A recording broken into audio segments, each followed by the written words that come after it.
Welcome back to Decouple. Today I'm joined by a mystery guest whose identity even I can't quite figure out. He, or maybe even they, in the true plural sense of the word, exist behind the persona of a green chicken, which if you're watching on YouTube, you should be able to see right now. Of course, referring to Doomberg, which is a Substack that's becoming ever more popular for its hot takes on energy, industrial supply chain, technologies, and geopolitics, and just the way they're able to weave all this together in a very entertaining format. So without further ado, I'm not sure how to refer to you. I guess just Doomberg. Welcome to the podcast. It's great having you here. Chris, it's great to be on your show. Big fans. As we were talking before we came on, we've written about an episode or two of yours in a couple of our pieces, so it's kind of fun to sort of close the circle and actually appear on your show as a guest. And yes, you can call me Doomberg.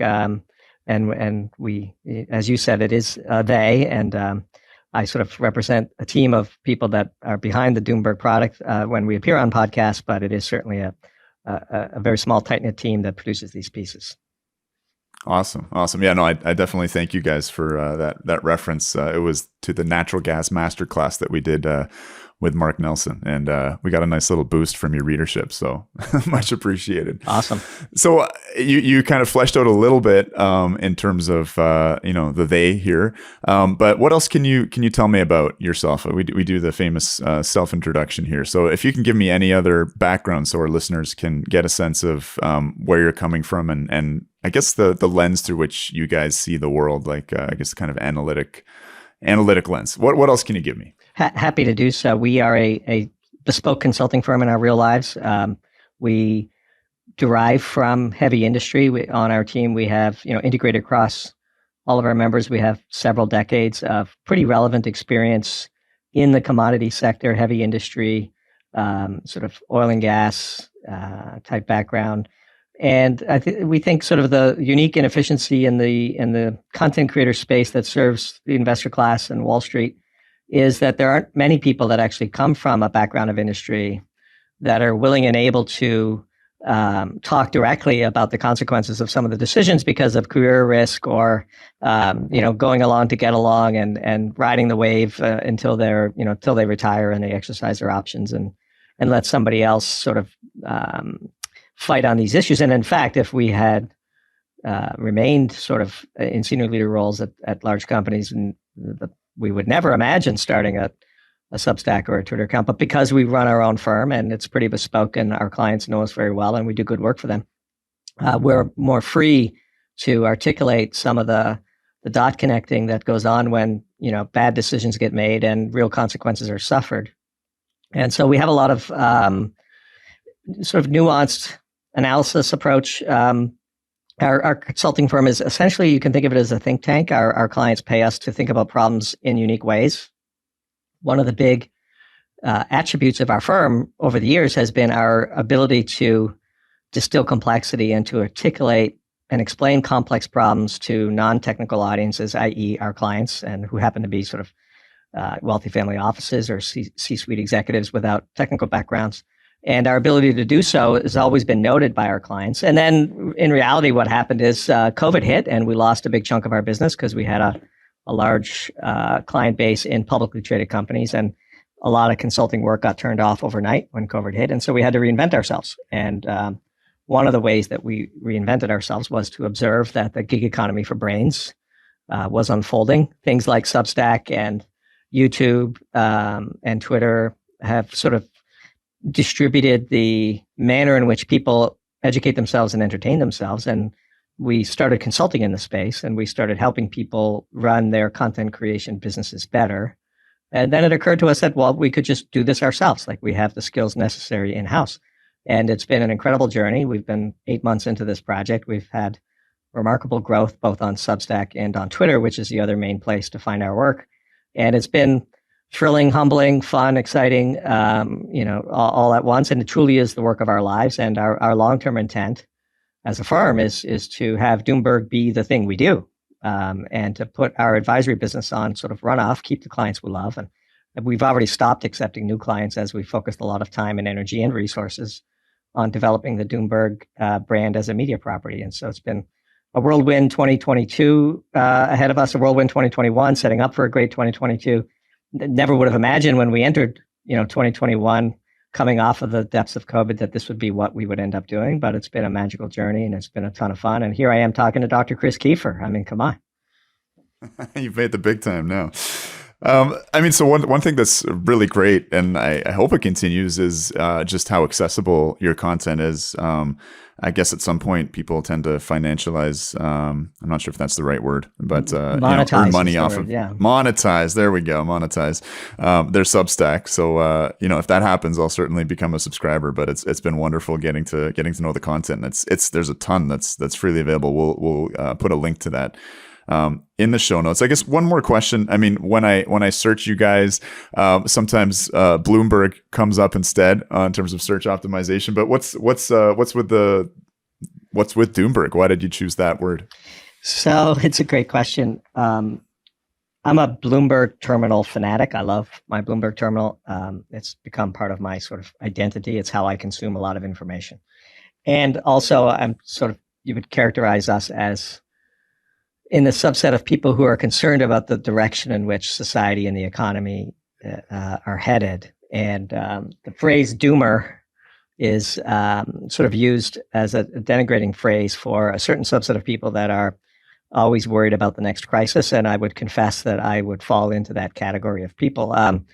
That tend to be people that have achieved some semblance of success in life and are then concerned about preserving it. And so we find ourselves, flipping through Zero Hedge and attracted to, content that might have a bit more of a preparedness or, alerting you to potential downside risk. We are always concerned about hedging off tail risk to the negative side. And so Doom, and my personal love for Bloomberg. So we conceived the name Doomberg. So we have a very creative firm. We do one of the things about our firm that we think is pretty unique is we refuse to accept scheduled meetings. And so our calendars are wide open. Our clients know that we are readily accessible 24/7 via Slack, Twitter, text, phone calls. And we just don't take scheduled meetings, which frees up an enormous amount of time for creativity. And we were just spitballing one day. One of the things we like to do in our creative process is to say, hey, if we wanted to do X, how would we do it? And so the concept of, hey, if we wanted to create a world-beating Substack from scratch, what are the things we need? One of the things you need is a really catchy name. Another thing you need is a great brand, the sort of 5 pillars of any business. So we had a brand, we call it a brainstorming session, where you decide that you're going to create a brand from nothing. And what does that brand look like? And one of the partners in our firm, who's really one of the best marketing and branding people you'll ever meet, conceived of the green chicken. Chicken Little gets a terminal. I get it. And if you'll notice, like the colors of the chicken match the colors of the Bloomberg keyboard that comes with a terminal. And when we sort of think about our ideal client is probably somebody that works on Wall Street that loves their Bloomberg terminal as much as we do, and they would recognize those colors. And brand is nothing more than brand is nothing more than the gut feeling you induce in the consumer of your content as they see it. And the green chicken is meant to induce sort of 3 responses. Hey, this is funny without being silly. This is provocative without being polarizing. And this teaches me something without them being too self-indulgent about it. And that is the brand ambition that we strive for. We're not perfect, of course, but everything we do is executed through that lens. And that's the genesis of Doomberg. And so it's a fun brand. It's a great name. Love the green chicken. And the green chicken is sort of in the zeitgeist now on FinTwit and on Substack. And it's been great. It's been a fantastic experience. It's funny you mentioned the sort of doomer outlook. I sort of describe myself as, I used to describe myself as a doomer when I was more into my, climate alarm without looking really at solutions.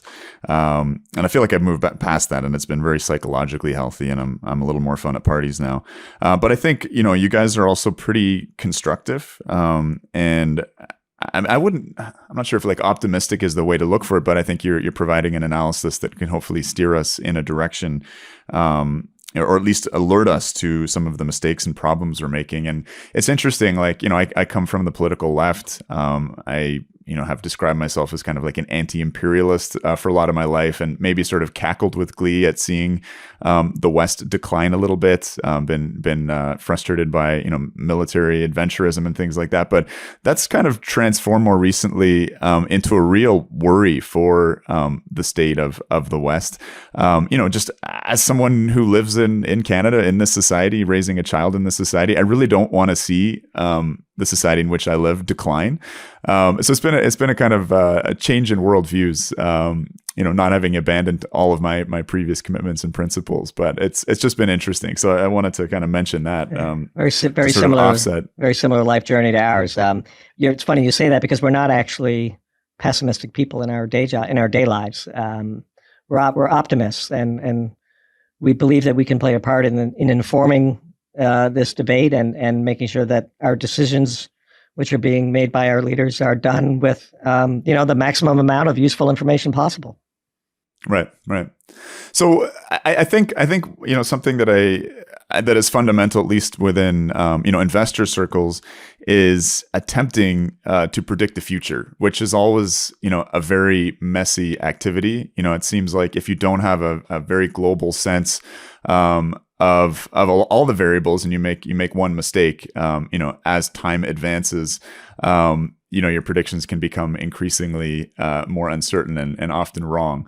So I'm wondering, do you guys have a sense of best practices in terms of playing this futurology game?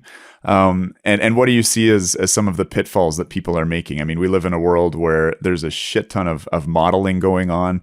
One could think about, a lot of the renewables heavy energy modeling, which has become a little bit of almost a pseudo religion. But yeah, what are your thoughts on sort of predicting the future and the best ways in which you do that? And is that something that you'd sort of self-identify as being engaged with? That's a very, very great question, and a deep question, and one we give a lot of thought to, actually. So first of all, we have a few rules, which is it's okay to be wrong, but it's not okay to be boring.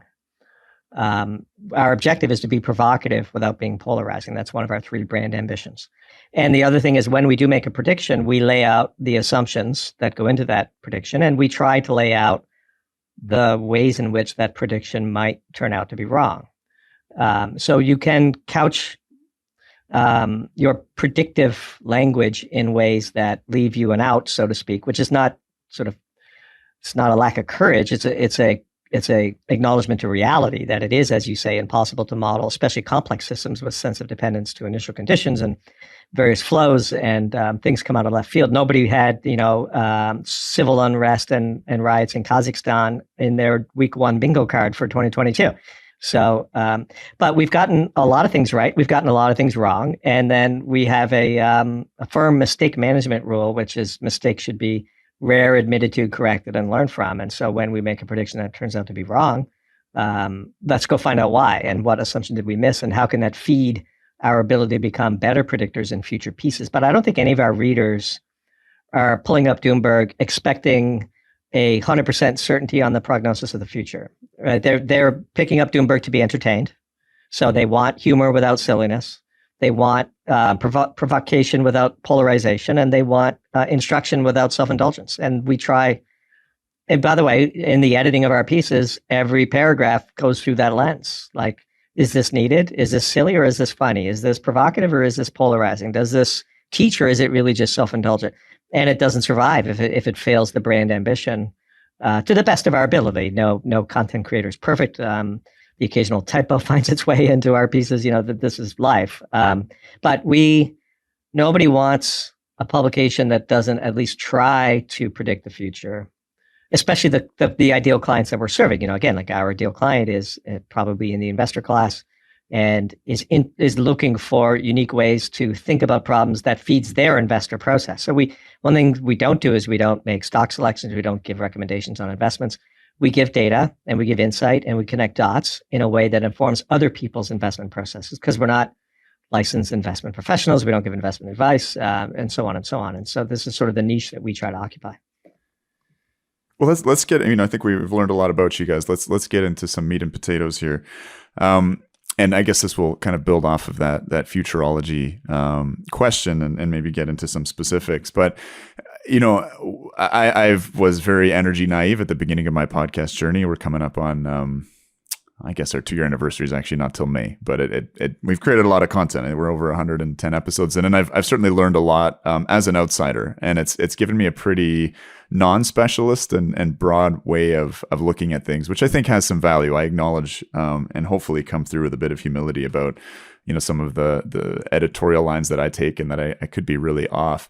But something I'm noticing, and again, coming into more specifics on energy, which is a real theme in your work, is, I mean, I guess I was referring to it earlier, a lot of the modeling that's going on that's just highly ideologic. And, my read from talking to great thinkers like Mark P. Mills and reading a lot of Václav Smil is that energy transition is really difficult. It's really slow. And, a lot of we're kind of heading towards a brick wall at a lot of speed in terms of the political commitments that are being made, to phase out, in my country, internal combustion engines, by the mid 2030s. Commitments in California to ban small engines, including diesel generators, which is interesting given the kind of grid instability they're heading into.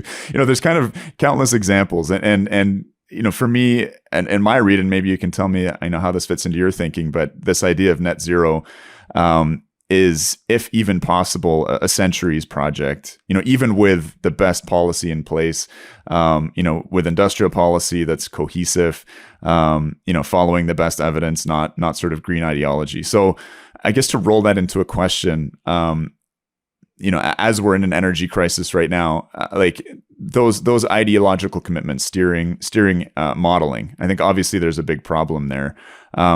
What's your sense in terms of possibilities in terms of how you see energy unfolding, I guess, as we head into these sort of great expectations and I think an underbelly of reality that's not going to match them? So we begin with a human first mindset, much like Alex Epstein, and our analysis begins with the fact that energy is life. And there's no circumventing the laws of physics. So the human endeavor is a constant, unrelenting struggle against entropy. And in order to combat the forces of entropy, you need to waste a certain amount of heat. And the amount of heat that you need to waste in order to impose local order on your environment, which is our proxy for what the general public would call standard of living, that's bounded by the laws of physics. And so there is no path to a net zero world through renewables only that doesn't involve massive rollout of nuclear. And if you leave nuclear off the table and you restrict the development of fossil fuels and you focus solely on renewables, that is going to result in the starvation of hundreds of millions of people. There's just no circumventing that reality.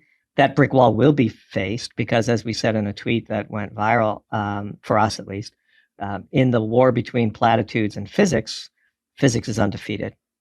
That there's just no circumventing the fact that if because energy is life, if you mess up your energy policy, you very quickly mess up your life policy. And that's the lens through which we view all of the trade-offs that are before us. And the word trade-off is critical because the big sort of lie in the sort of the most radical parts of the environmental movement is that there is an easy path to decarbonization. There is no easy path to decarbonization. There is a path to decarbonization, and it involves a lot of dead people. And, we may decide in some psychopathic way that this is okay, that, the sanctity of the planet is a higher priority in some giant sort of suicide pact than the lives of hundreds of millions of people. I don't fall into that category. Our firm doesn't fall into that category. I suspect you don't fall into that category, or many of your listeners do. And once you put that trade-off, you lay that trade-off bare to the average voter, these policies will be rejected, first at the ballot box, or secondly with violence, because ultimately the old expression in the prepper community is 9 meals to crazy. If you cut off people's access to energy, which is by definition cutting off their access to life, they will revolt. And we see that in Kazakhstan already, just in the first week here in January. And In fact, one of the things we've written about, which is, again, provocative without being polarizing, is if the EU continues on its crazy path, the entire European Union project itself is at risk because the people won't put up for it. They just won't put up with it. Given the choice between dying and rioting, they'll riot on the way to dying. Yeah, it's interesting. I've said this before, but my near-term fears about climate change are less extreme heat and some of the other meteorological impacts, but more the social reaction, either to botched decarbonization policy, or just the climate effects themselves in terms of how that results in refugee flows, but then how that reverberates into the political reaction and Fortress Europe or Fortress North America, some of the xenophobia that occurs, and these are things, these kind of socio-political factors are just completely absent from so much of the what I'll call naive energy modeling that I see. It doesn't take into account those things. It doesn't take into account sort of the NIMBYism, the not in my backyard, which is slowing down renewables deployments. It doesn't take into account, what you were referring to in terms of these revolts against energy austerity. One can think of the yellow shirt movement in France. This is a reason why those models really, I think, fall apart and are inaccurate and also, really harmful because, while I think there's a real role for what I'll call like an aspirational politics, setting lofty goals, shooting for the moon and ending up, I'm not sure what the actual saying is, ending up in the sky, I guess. When you create completely unrealistic goals and policy paths to achieve those goals, there's huge disappointment. Yeah. That occurs and really, like you're saying, revolts. And I think, maybe that wall I was referring to, in a sense, Europe's coming up against it with this winter, and we'll see if the weather's harsh and if the wind picks up. But they're in for some real trouble. So the way I would describe what you're saying is the path function really matters. How we transform matters a lot. And by the way, if you shoot for the moon and end up in the sky, gravity takes over and you crash back to Earth. And that's going to happen. I mean, we're not going to make it to the moon on the path we're on. And then gravity, which is sort of foundational to physics, is going to take over. And to believe otherwise is so naive. And so one of the big themes in our writing and our thinking is, at some point, regression to the mean is one of those sort of irresistible forces. And there's only so hard you can stretch the rubber band before it snaps back. And like you say, nobody's cheering for a harsh winter in Europe. I'm certainly not. We're certainly not. But if they do have a harsh winter in Europe, they're going to be in the hurt locker. And whether or not they do is irrelevant. They have risked it. And so from an opportunity cost perspective, the risk, the risk has been accepted. Like Europe has committed itself to run this experiment on the hopes that this winter isn't very severe. And shame on them for doing it, because the damage is actually the probability of it times the consequences, which is extraordinarily high. And that's already been realized. Whether or not, when we open the box and we see whether Schrodinger's cat is dead or alive is actually irrelevant. It's the fact that we put the cat in the box in the first place is the scandal. Well, let's move into some specifics again. You guys write a lot about energy. You had a great piece called Herbie Spoils the Party. And that was really looking at solar and the solar supply chain, almost the promise of energy too cheap to meter, with, I think it's called zero marginal cost or operating costs. And a group called Rethink X, and some of the predictions, they make, which I think have big analogies to Moore's Law, which we've criticized on the podcast before. But one of their quotes was, "What happened to the world of bits is now poised to happen in the world of electrons." And this modeling around a wind, solar, and battery future. So maybe walk us through the highlights of that piece a little bit. Starting, I guess, with again some of these aspirational, optimistic views of an energy transition, and I mean even just some of the details of what they think is possible. Well, this is the one piece where we probably came too close to the line of provocative without being polarizing, because there's no other way to say it. That Rethink X piece is basically gibberish. And one of the expressions we have in our firm is, whenever anybody talks about S-curves in heavy industry, one thing is for sure: they have not spent a day in heavy industry, and they have no idea what they're talking about. And so look, the danger in writing a piece like that is that we come across as anti-renewable or anti-solar. And we're not. In fact, we have large private investments in the space. We participated in the industry. I personally have solar as a backup plan in my home energy repertoire. There's a time and a place and a utility for it.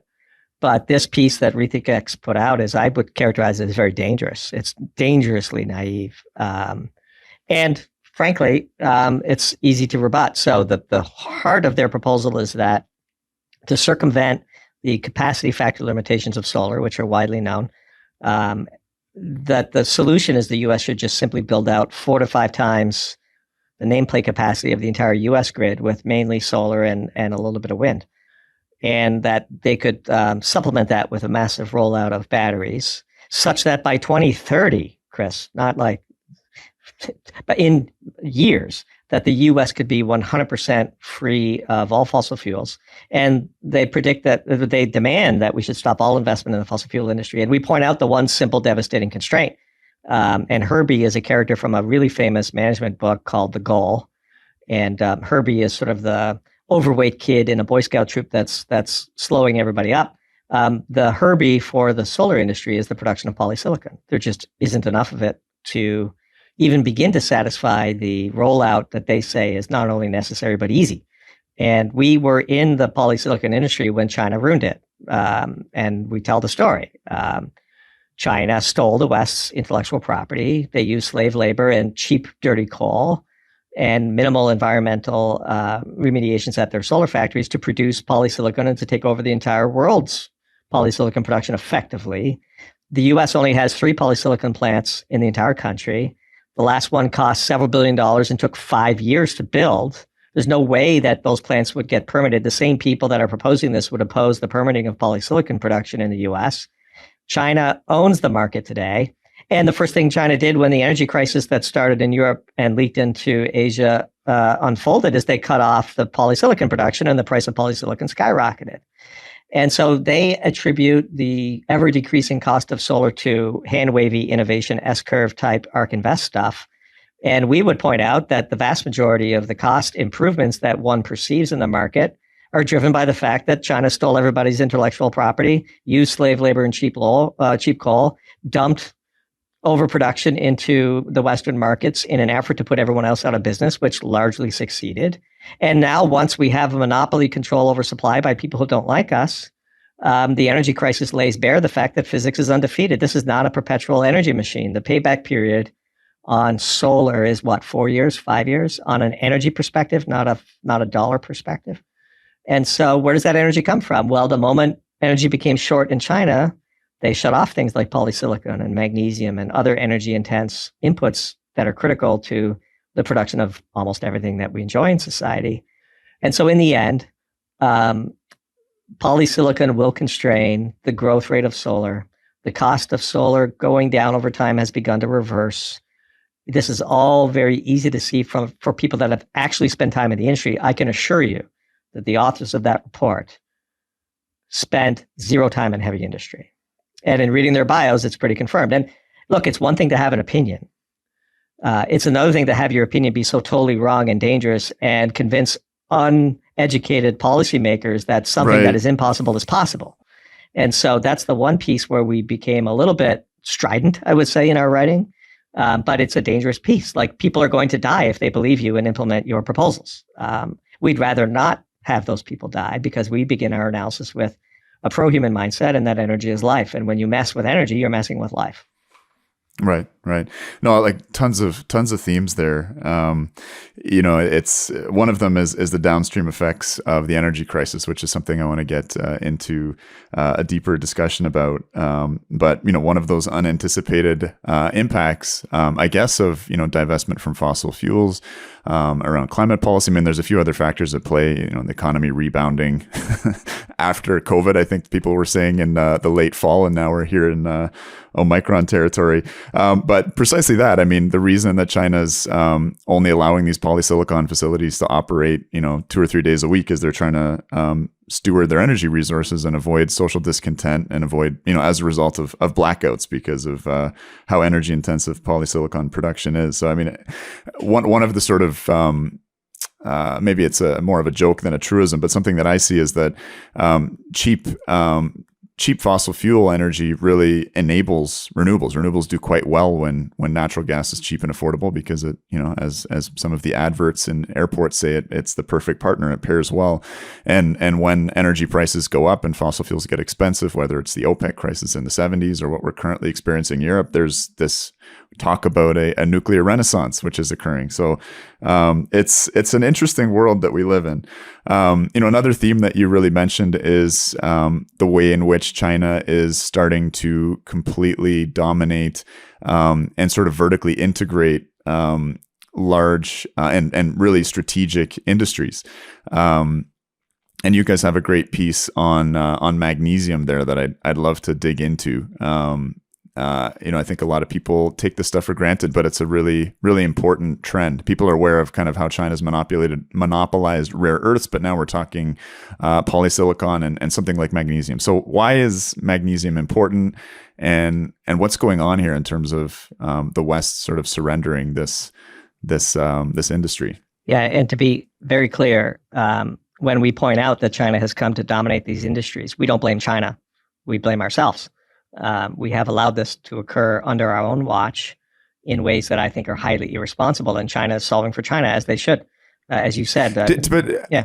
I'm just wondering, like when the West kind of embarked on this and using China as sort of cheap labor market, I guess the idea at the time was, hey, this is just good for us.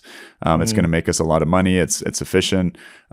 Did people anticipate what was coming? And I mean, we'll get into what's coming in a second, but just sorry to interrupt, but just really brief. So I would say, yeah, and then we'll talk about magnesium, because that's a really fun piece that we put out. But a lot of this drives from, and we've written about this, which is this Wall Street driven, McKinsey driven focus on efficiency at the expense of robustness in our supply chains. And so just in time inventory, your quarterly reporting, where 15% gross margin means your stock goes up and 14% gross margin means your stock collapses, and the pressure that's put on these executives, because they're compensated by options. So you get what you inspect, not what you expect. And so if we've incentivized the entire managerial class of our corporations to focus like zealots on short-term price moves instead of long-term shareholder value creation, all you need when you're compensated primarily by options is a high volatile stock, because you'll just get new options at a lower price when the stock is low, and then those will more than offset when the volatility kicks to the upside. And so there's a combination of factors here. But there's no question that the modern Wall Street finance reward system for management decision-making involves trading off robustness for short-term efficiency. And nobody is around long enough to feel the full consequences of the lack of robustness. And even if they are, they just get new options striked at a lower price when the stock is down. And even if they go bankrupt, they're recapitalized for the emerging company when they come out of bankruptcy. We see this all the time. And so the real issue, I think, is fundamental on our side. Like, again, look, China took advantage of our weakness, and when they stole our intellectual property, we were too scared to do anything about it. These are all failings on our side. Geopolitics is a war. Geopolitics is a power struggle. One should assume that one's adversaries are going to press their advantages to the maximum, and then it's up to you to respond. And we have failed in that response. And one manifestation of that failure is in the magnesium market, which we talked about in the piece. And it's sort of a comedy of errors and a stringing together of various forces that leads into the worst possible outcome. And magnesium is one of these commodities that everybody critically needs and nobody thinks about. And because most of the time you don't have to think about it, there's excess supply at a reasonable price, and the world goes on. We tell the story in a piece called Magnesium PI, which is sort of a fun little title for our piece. We focus a lot on titles for our pieces. How the U.S. once dominated magnesium. So why does magnesium matter? Magnesium is needed to make aluminum alloys, and aluminum alloys are critical to military applications. But more prominently, in recent years, the entire automotive industry and supply chain has reoriented around a systematic replacement of steel with aluminum alloy where they can. Why are they doing that? They're doing that because of CAFE standards, fuel efficiency standards. One of the easiest ways to meet ever stringent fuel economy standards for the automakers is to lightweight their cars. And the systematic replacement of aluminum alloys, the systematic replacement of steel with aluminum alloys is a a great technical success of the automotive industry.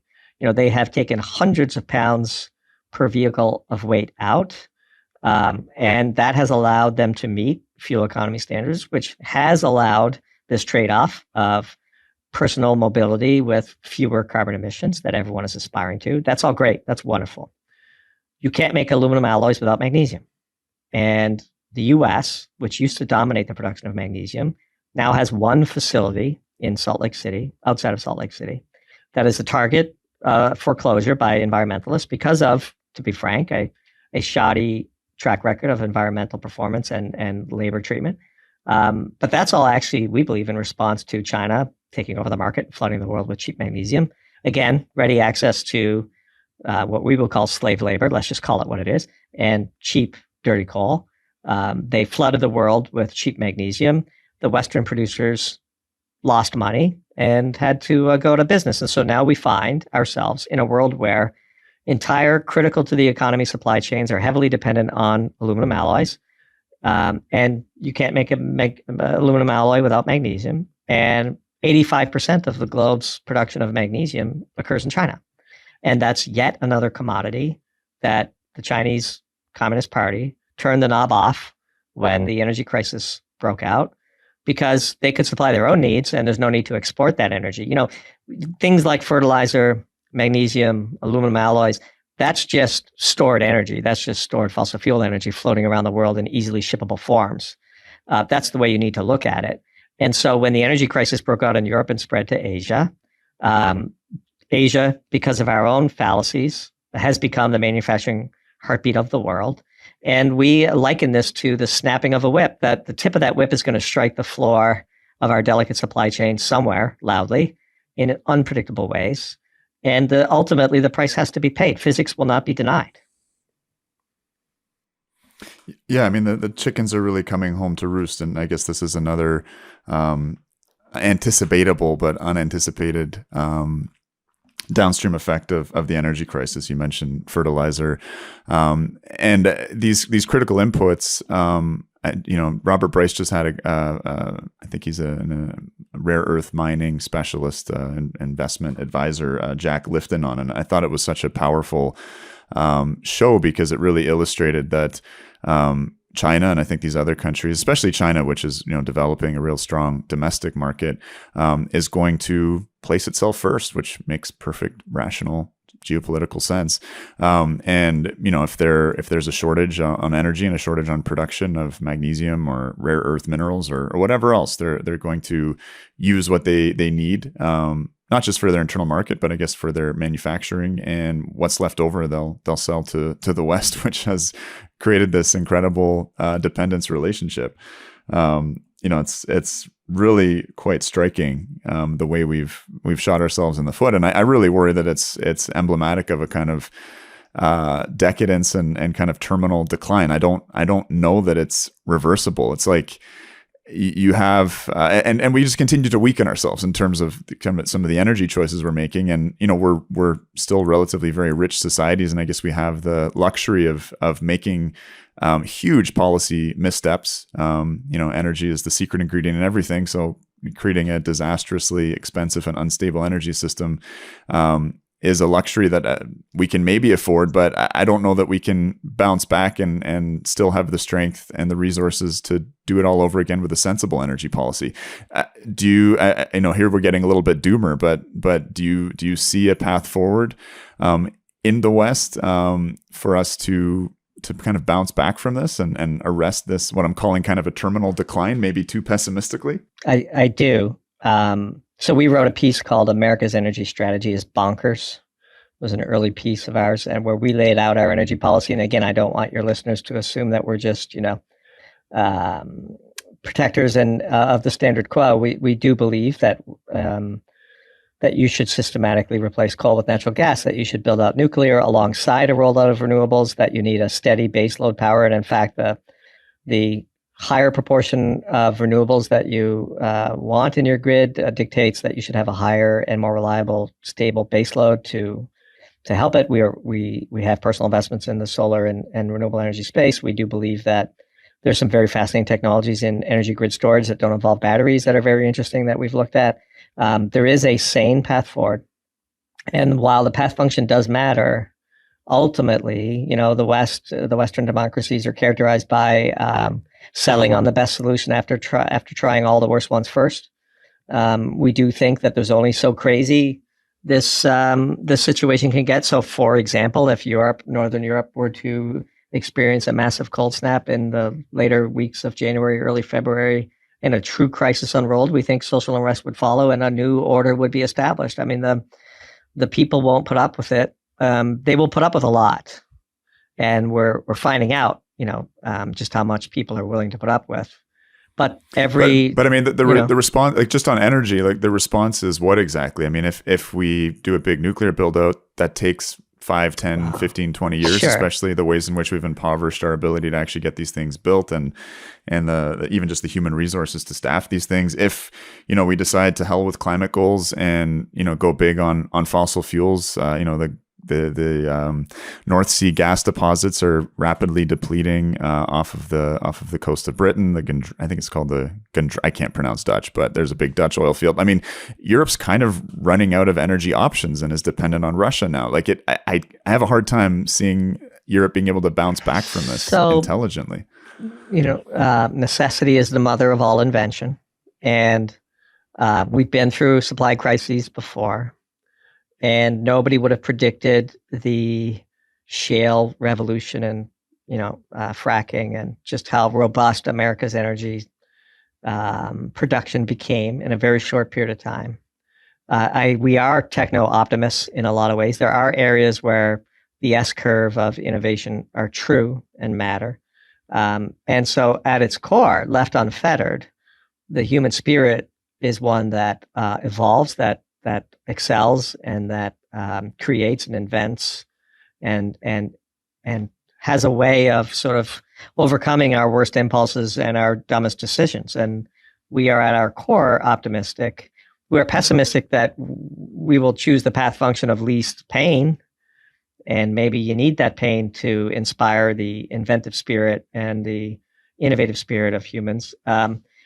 It's sort of like Pascal's wager, Chris. Why bet against the existence of God? Why bet against, humanity's capacity to overcome and adapt? If you look at the ruins of Europe after World War II, and now look at Europe today, when you travel like that, you would never have imagined that Japan would become Japan. But China is unlikely to offer Europe a Marshall Plan, you know what I mean. Maybe that's part of the Belt and Road Initiative, but I hear what you're saying. Actually, I don't think the stability of the Chinese party survives an energy crisis, and that might end up being a net positive for the world. These are metastable systems, and we're in the predictions business, we're in the explaining business.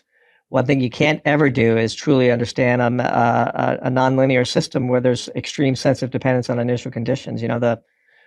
President Xi is up for sort of lifetime reappointment here, and what happens if he doesn't get it? There's some interesting noise out of China that there's some pushback to his total domination of the country. We'll see with the Olympics here and what happens after that. There's all kinds of scenarios where, look, nobody would have imagined the massive boom in home building that came out of COVID. Like at the depths of COVID in March 2020, anything with a bid was being hit, and all of a sudden we see this, massive growth in this, mobility of people and moving across states, which drives home building, which drives the economic recovery. And, these things are, whenever you destabilize a metastable system, when you shake that magic 8 ball, you don't know which answer is going to come up. Right. No, I think I can have a tendency towards maybe some overly simplistic thinking, or I'm thinking in terms of China. I've been thinking a lot about the byline of this show is, end the politics to make it possible, in reference to, unleashing these decoupling technologies. And, I look at the failure of the West, I guess, under neoliberal capitalism to respond to things like COVID and make our own masks. I mean, my hospital's still in a shortage. Our teachers don't have masks and quality masks. And that's one of the reasons that our schools are closed yet again. And I think that maybe one thing that's potentially missing from some of the stuff I've read on Doomberg is taking into account, the limitations of the sort of political and economic system we find ourselves in, and that's something that really needs to change in terms of, I guess, what you're referring to earlier, what's been driving Wall Street most recently, the financialization of the economy. These are hard things to push back against when there's really entrenched interests and an elite that wants to protect those interests and buy the political process. What do you think about the politics to reverse the politics to make a reversal of Western industrial and economic decline possible? So it's a great question, and one we do think about a lot. And we've put some stuff out on Twitter. We don't just create content on Substack. We also create original content on Twitter. We view Twitter as a means for us to get our messaging out too. Let's draw the distinction. Let's go back to China, between the Communist Party of China, and the people of China. And in the same way that the Communist Party of the Soviet Union did not represent the people of the Soviet Union by the end of their time as sort of at the head of the leadership, we have a lot of experience in China. I personally travel to China 4 times a year for a decade. I know many, many people in China. The Chinese people are hardworking, industrious, innovative. They care about their families. And they're living under the thumb of a totalitarian regime that knows every single thing about their life and has imposed upon them a social credit score. And, there are riots in China that don't get reported. There are revolts. There are people that are fighting the Chinese Communist Party that we'll never see. No totalitarian regime is sustainable. And so, in my sort of optimistic view of the world, the Chinese people take control of their country from an illegitimate and totalitarian President Xi, who I believe has visions of grandeur, views himself in the shadow of Mao and Stalin and some of these sort of strongmen leaders of totalitarian regimes. These societies always collapse. Now, in their rebirth, it's not always better. If you look at the Soviet Union, which then became Russia, and Putin now in charge. Putin is many things. Putin is actually a very capable executor, but Putin has his own problems. The people of Russia, nobody has suffered more than the people of Russia. Like when you think about what happened to them in World War II, and it's. But yet, if you go to Moscow, it's indistinguishable from what you would think a vibrant modern city should feel like. And so, back to your original question, which is here, there's a lot of really great advantages to North America. We are blessed with incredible resources, relatively low population density, deep ports, excellent universities, a history of strong institutions, which are kind of sort of weaker right now. But, we've been worse off in our country and in Canada. You have the separatist movement in Quebec and Canada. You have all kinds of challenges, the battle between Alberta and Ontario. And what about us over here in the Atlantic provinces? And, how do we divvy up these resources? Canada is very blessed. It's so blessed that you can screw it up enormously and still have a pretty good life. What a blessing that is. So broadly, sort of integrated over time, we're optimistic. There will be a path. Humans will intervene. There's this, when it's your neighbor who doesn't have, for example, if your next door neighbor lost power, you would have them in your home. You would share resources. I mean, when you bring it back down to community and the people in your immediate area, the world is no different. I've traveled the world. I've been to the slums of Brazil. I've been to Mumbai. I've been to Indonesia, Malaysia, China, Japan, all over Europe. The human spirit, I'm very long. I would go long the human spirit. I'm short most governments in the world right now because it's literally just, it's hard to, they all sort of end up in the same place, which is sort of totalitarian and dictatorial, and it's a cycle. And I would never draw a straight line to a tangent curve. These things do cycle. And at their peaks is when you feel the least optimistic or the most optimistic. And so my advice to you is to bet on the human spirit, because it's Pascal's wager. What's the alternative? Right. No, I like that.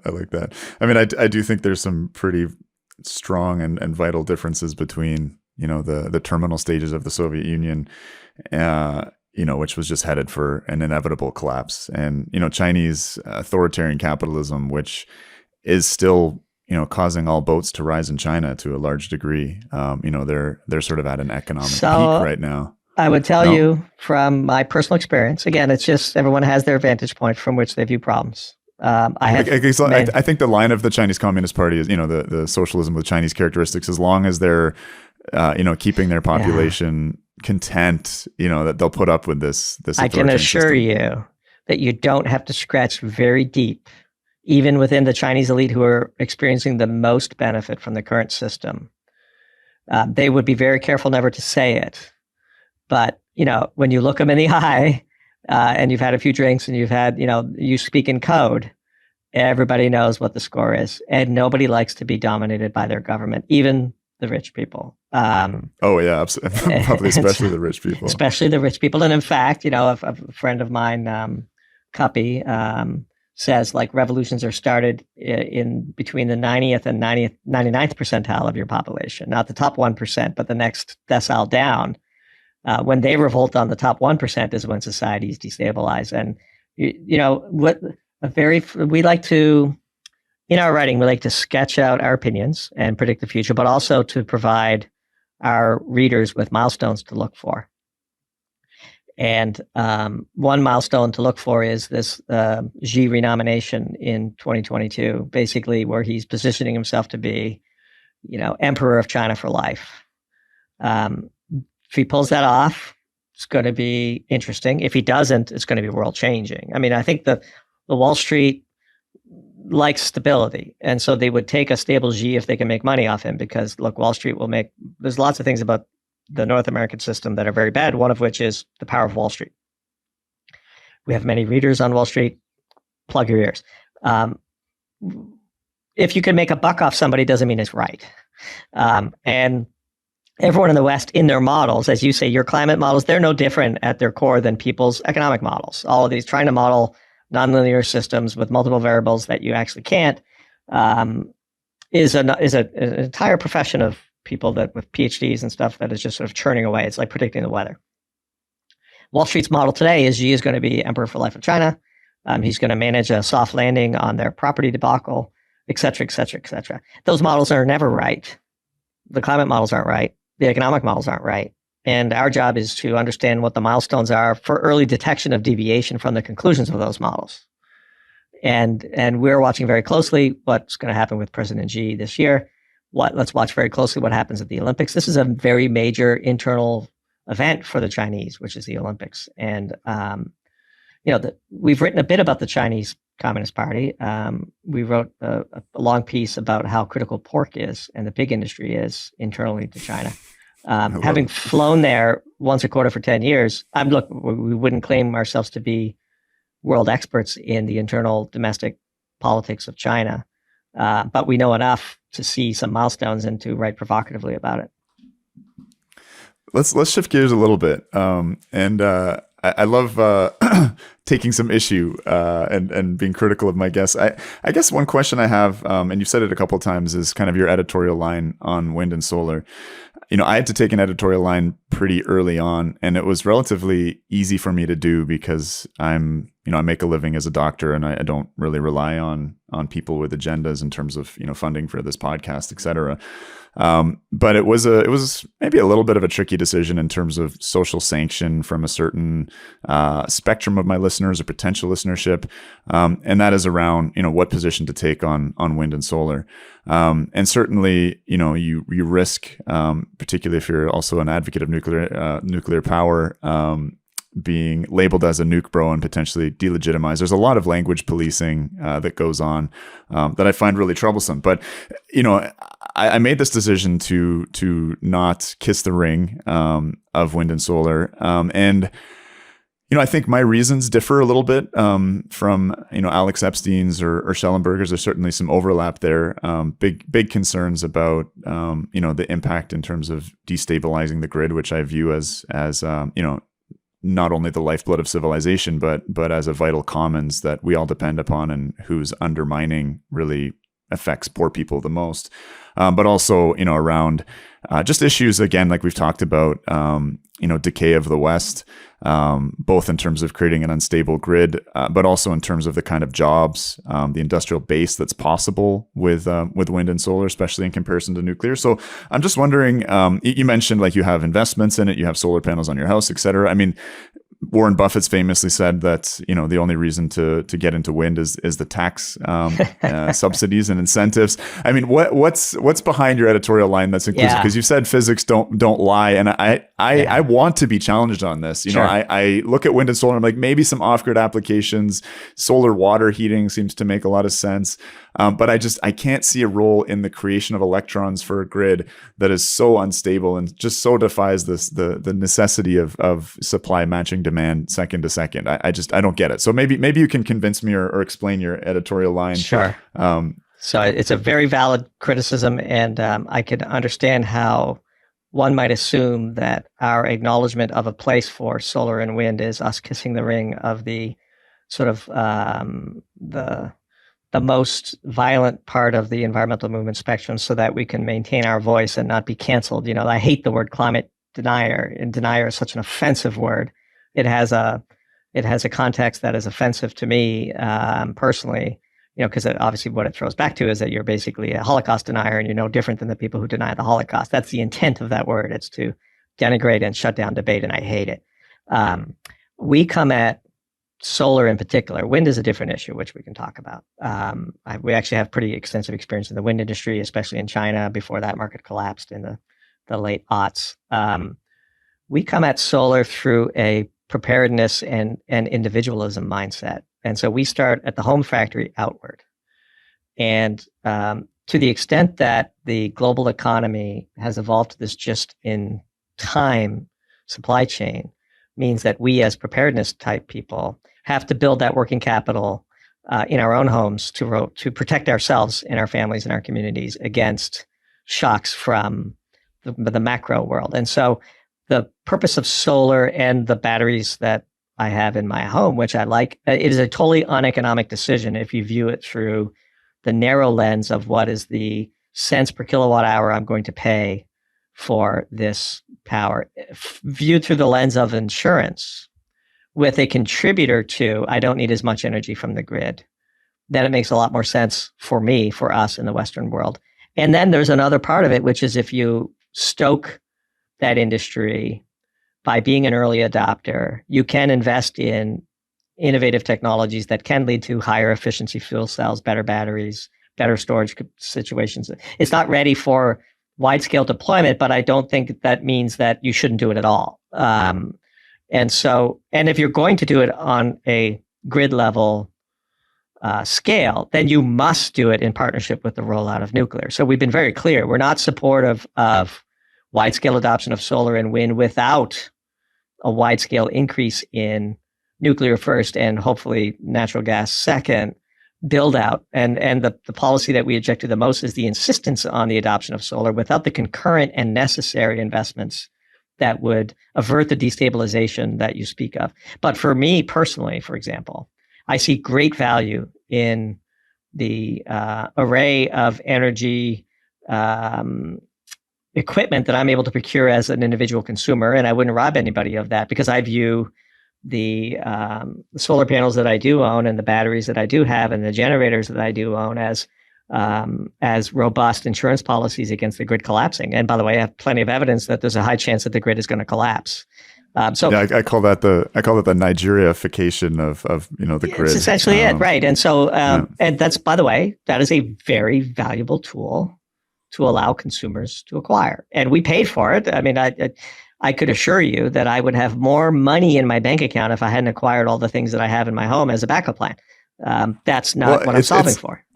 It's interesting because this probably betrays my political origins as a bit of a collectivist, and perhaps your out views. Again, I know nothing about you other than you're a green chicken, and I assume you're from the United States. But the kind of rugged. I don't want to paint you with the wrong brush, so forgive these brush strokes. But I guess, I'm speaking to you as a snooty Canadian here, but some of the kind of libertarian or individualism, the rugged frontiership of the United States around sort of these individual goals for resiliency, which, I saw a profile recently about people with, solar and battery systems, and just, how there was a prolonged blackout in Australia, and all of them, relied on diesel generators to get through it.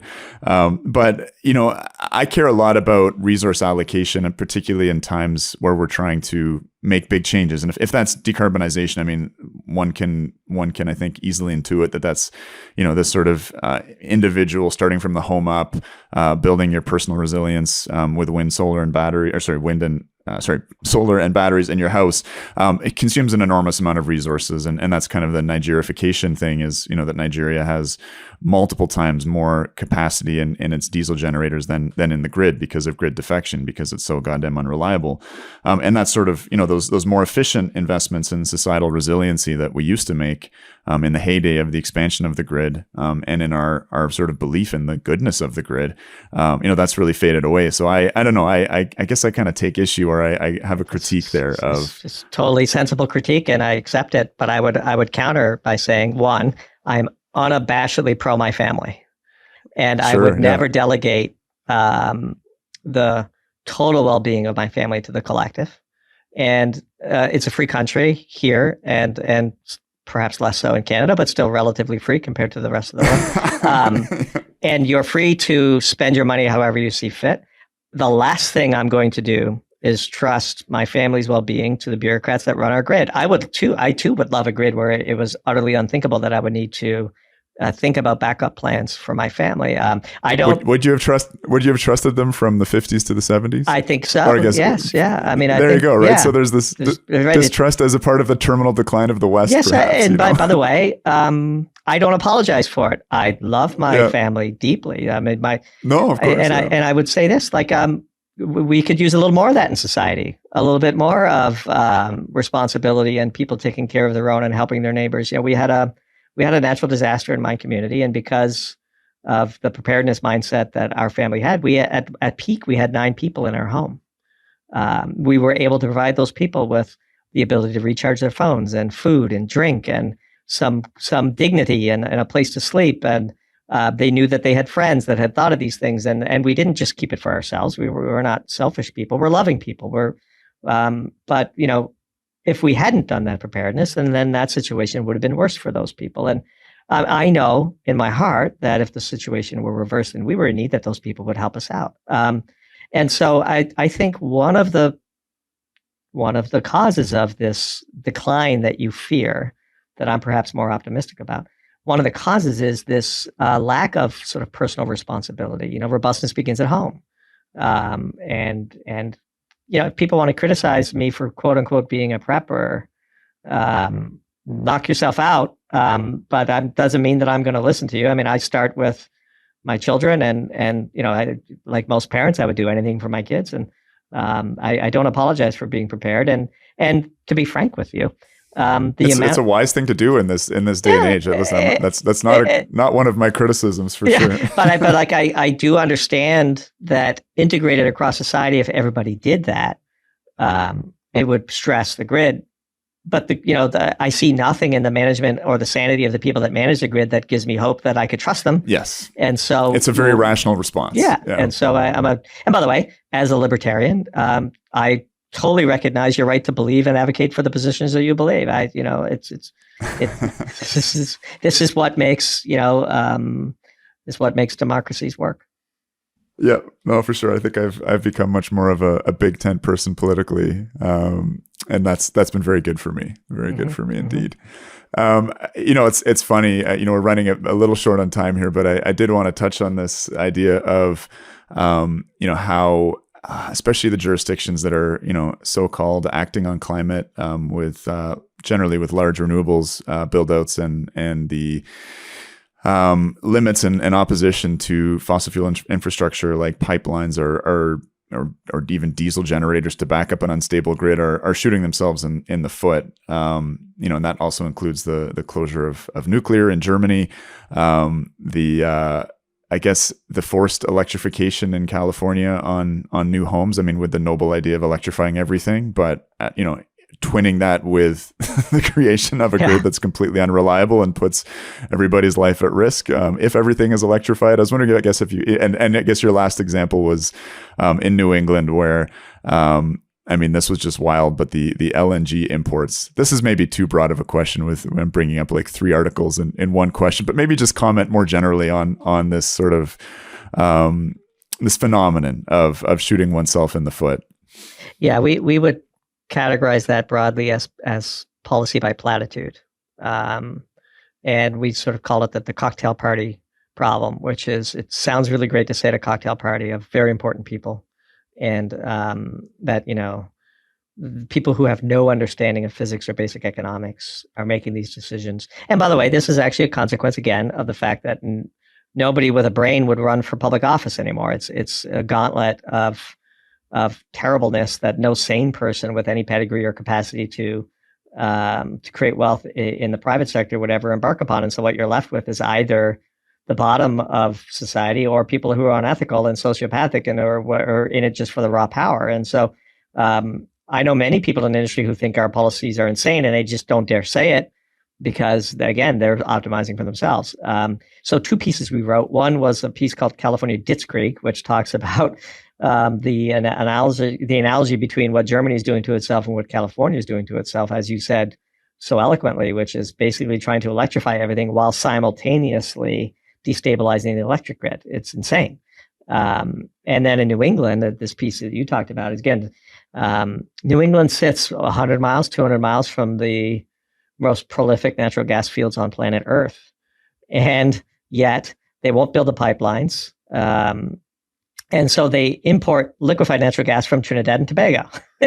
You can't make it up. These LNG ships, and by the way, they have to do that because of the Jones Act, which is a peculiarity of U.S. law, which states that only U.S. built, flagged, and crewed ships can move goods from one U.S. port to another. And so all of these LNG export terminals coming up along the southern East Coast and in the Gulf of Mexico cannot serve Boston, the Everett LNG import terminal, because of the Jones Act. And so you have this cocktail of stupidity that leads to the worst possible outcome, which is New England doesn't have enough capacity to maintain its grid in a peak cold snap.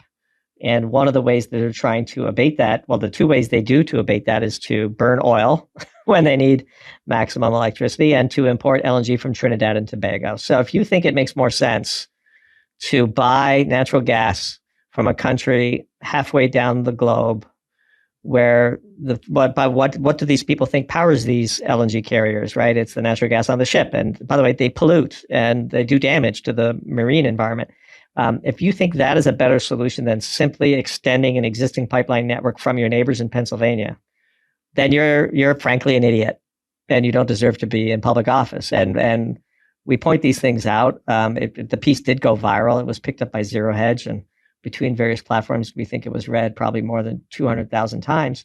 And in a way, that's us doing our part to, as well-informed citizens, to participate in the policy debate without being stupid enough to actually run for public office.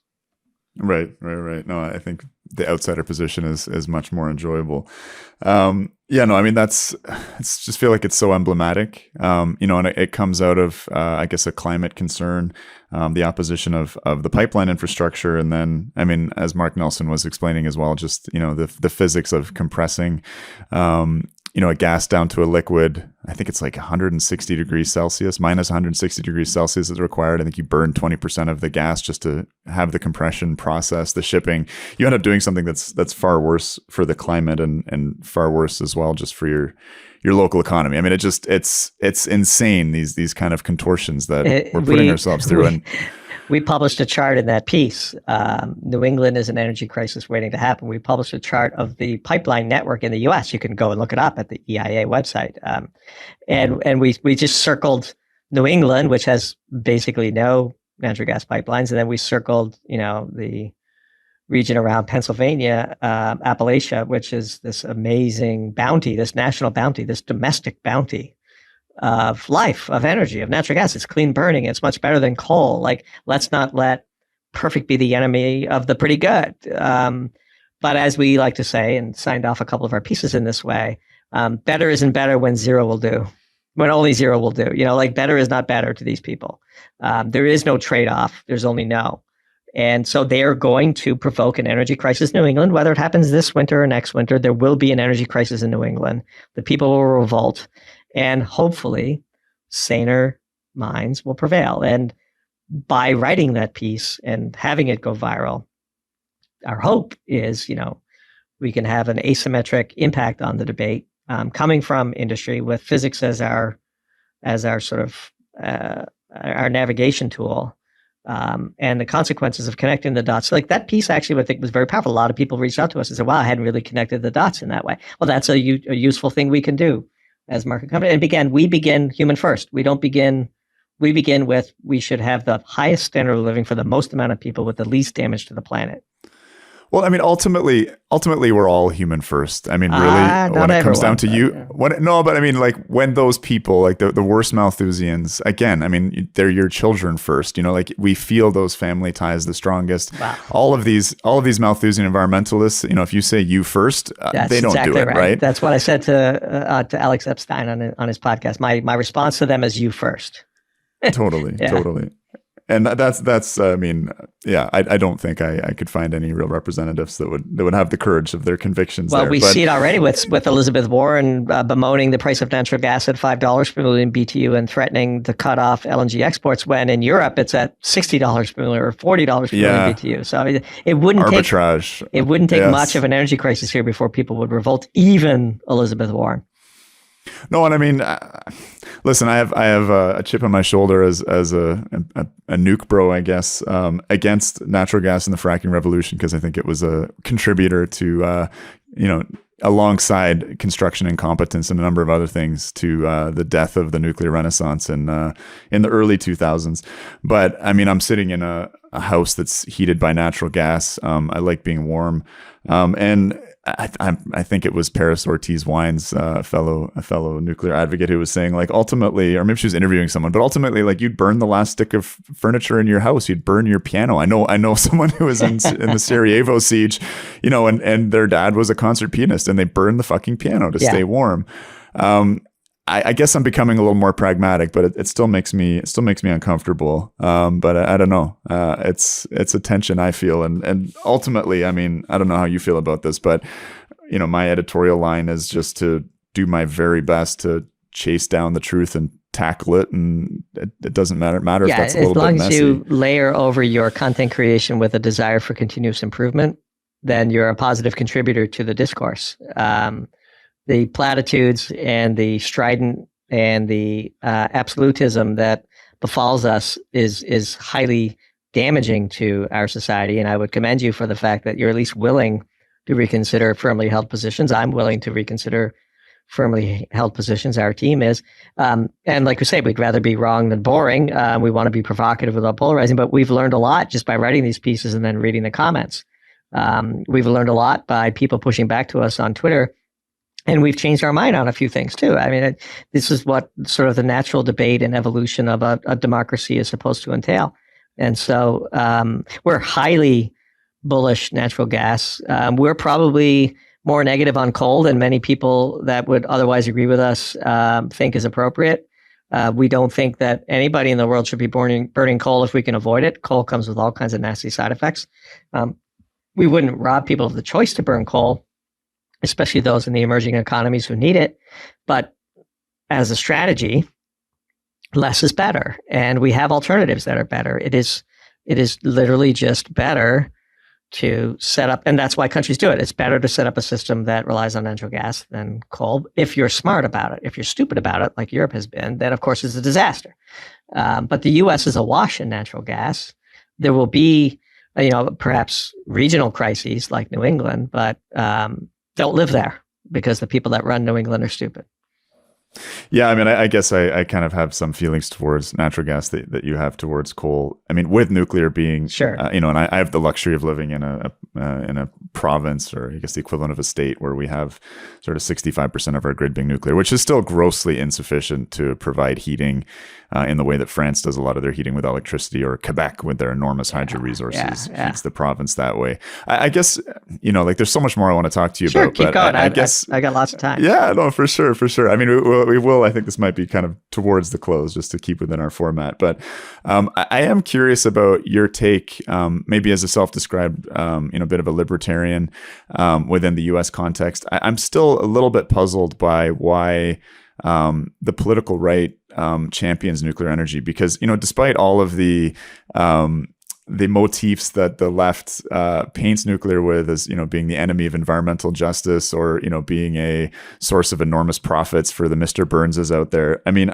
I can't think of a form of energy that's kind of more conducive to a collective benefit. And we were talking about that a little bit in the context of creating the family fortress with energy resiliency, generators and solar panels versus kind of the 1950s, 1960s grid when nuclear was having its heyday. But what's your understanding, or why do you, as someone who self-identifies as a libertarian, why are you supportive of nuclear energy in that context? So I wouldn't conflate libertarian with the political right of the United States. Okay, good. And I would say that the political right of the United States, like the political left in the United States, has some redeeming attributes and many, I think, fatal flaws. And I'm highly pro-nuclear. As a firm, we're highly pro-nuclear for the reasons that you just said. Nobody wants to live in a destabilized community. There's no fortress I could build to repel the great masses of people who would try to overwhelm my fortress in a true emergency. I want a stable society. I want everyone around me to be happy. It would be great if everybody were able to produce for their own families in a way that eliminated crime, for example. I view the outbreak of crime in the major U.S. cities as a failure of policy. I don't necessarily blame the criminals. These people are desperate in many cases. Now, there's a subset of them that are greedy, and the mafia and the mob and all that other things. But by and large, people do desperate things when they're desperate. And it's better for society when we minimize the number of desperate people. And so I, like you, would love a world where 100% of the U.S. electricity grid was nuclear. I don't think that's feasible. And if it were 100% nuclear, there would be much less of a need for grid scale solar and wind projects. One of my personal philosophies when I was a leader in industry was a culture can only move so fast. And that's just reality. That's the is state. You have to manage that is state. And so it's okay to compromise. Better is better is one of the phrases that I used when I was a leader. It's like, I would love to get our team to 100. We're currently at 45. Ending the year at 85 is okay, because we can go from 85 to 100 next year. So nuclear, to me, is such a compelling no-brainer. I don't buy the things that I acquire to increase the robustness and preparedness of my home in the hopes that I'll use them. This is not, I'm not looking forward to the chance to go to the gun safe and fight off the mob. I'm not looking forward to the day when the power isn't working and my, generators have run out of fuel and I'm relying on batteries and solar to just power the bare minimum we need to survive. And we got to get in the sleeping bags with this is not what I'm hoping for. This is what I'm defending against. And there's a distinction. It's a distinction with a critical difference. And so one can be family first, fortress first, while still advocating for, and working towards the societal abundance that you aspire to. I don't think there's actually all that much difference between our political leanings, to be honest with you. Do you think the West can do it? I mean, there's talk about a nuclear renaissance. France is, I think, now committed to 14 building 14 EPRs and hopefully getting their shit together to run their existing fleet more efficiently, or more to maybe German standards. But I have real worries. I did an interview with a gentleman named François Perchet, who's high up in the EDF. I think he's a nuclear engineer. And we were talking about the preconditions of their Mesmer plan, their build out of, I think it was 56 nuclear stations in around 20 years. I'm very glad that nuclear is back on the agenda, but I'm very fearful that it's not really doable outside of, at scale and quickly outside of China, Russia, South Korea, I think are the sort of last bastions of building competence again, and fitting within that, and the politics to make it possible. What's your view? Do you think that the Western nuclear industry is going to botch this historic opportunity of a renaissance? Probably. Fuck.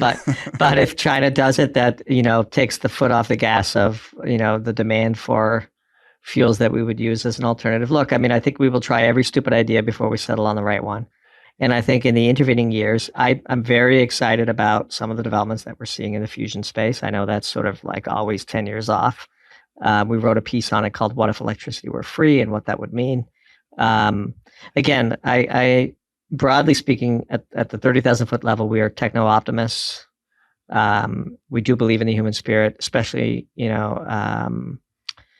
our capacity to be resilient as a society. It's another example of Pascal's wager. Now, specifically to your question is, can the US and Canada and Europe trigger a renaissance of nuclear power?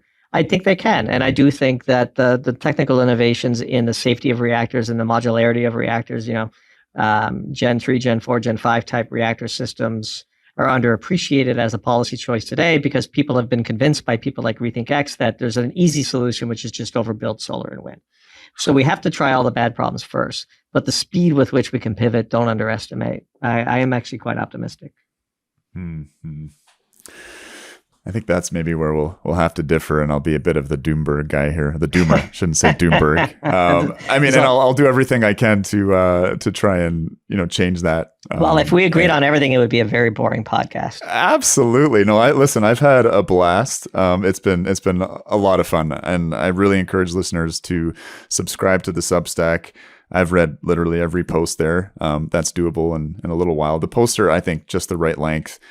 They always start with some first principles, which are in an entertaining narrative, which is super interesting, and then get into some great content and just facts and peculiarities and bizarre things, such as New England importing LNG from Trinidad and Tobago. So everybody, get on the Doomberg ship.